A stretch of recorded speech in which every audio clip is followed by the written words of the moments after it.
बिहार सरकार शिक्षा विभाग ने राज्य के सभी जिला शिक्षा पदाधिकारी से अवर शिक्षा सेवा प्राथमिक शाखा संवर्ग के कर्मियों का पद स्थापन विवरणी उपलब्ध कराने की मांग की है। राज्य भर के जितने भी अवर शिक्षा सेवा प्राथमिक शाखा संवर्ग के कर्मी हैं, उसका पदस्थापन विवरणी विहित प्रपत्र में दिनांक 18 जून 2022 तक उपलब्ध कराना है। हम आपको बतलाएंगे अवर शिक्षा सेवा प्राथमिक शाखा संवर्ग के कर्मी कौन हैं। इसके अलावा हम आपको वह फॉर्मेट दिखाएंगे जिसमें इनका पदस्थापन विवरणी शिक्षा विभाग को सौंपा जाएगा, क्योंकि यह पत्र बिहार सरकार शिक्षा विभाग से जारी हुआ है और प्राथमिक शिक्षा निदेशक रवि प्रकाश ने जारी किया है। अवर शिक्षा सेवा प्राथमिक शाखा के अधिकारी प्रशिक्षण महाविद्यालय के व्याख्याता हुआ करते थे। नई नियमावली के अनुसार इनका प्रमोशन होता है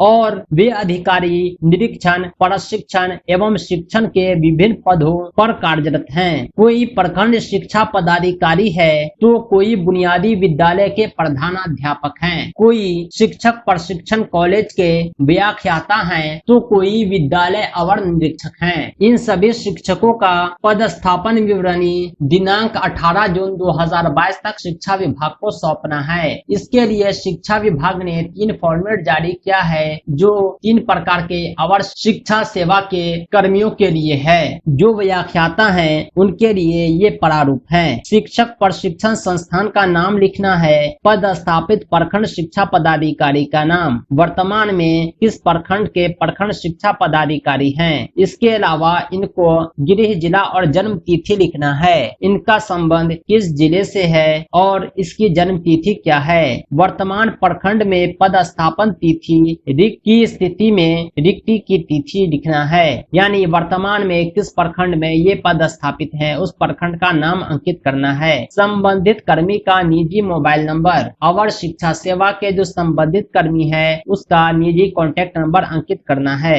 जिला शिक्षा पदाधिकारी हस्ताक्षर करेंगे और अवर शिक्षा सेवा संवर्ग के पद स्थापित कुल व्याख्याताओं की संख्या अंकित करना है। फॉर्मेट में 4 है, अगर इससे ज्यादा है तो अलग प्रति जोड़ी जाएगी। इसी प्रकार जिला में शैक्षिक प्रखंडों के लिए स्वीकृत प्रखंड शिक्षा पदाधिकारी, विद्यालय अवर निरीक्षक आदि भी अपना पदस्थापन विवरणी भरेंगे। शैक्षिक प्रखंड का नाम, पद स्थापित प्रखंड शिक्षा पदाधिकारी का नाम अंकित करना है, गृह जिला और मोबाइल नंबर अंकित करना है, वर्तमान प्रखंड में पदस्थापन तिथि अंकित करना है। इसके बाद मोबाइल नंबर अनिवार्य है। जिला शिक्षा पदाधिकारी हस्ताक्षर करेंगे और पदस्थापित कुल पदाधिकारियों की संख्या भी अंकित करना है, कुल कर्मियों की संख्या भी अंकित करना है। इसी प्रकार राजकीय बुनियादी विद्यालय के जो प्रधानाध्यापक हैं उनके लिए भी प्रारूप जारी हुआ है। राजकीय बुनियादी विद्यालय का नाम अंकित करना है, पद स्थापित प्रखंड शिक्षा पदाधिकारी का नाम अंकित करना है, गृह जिला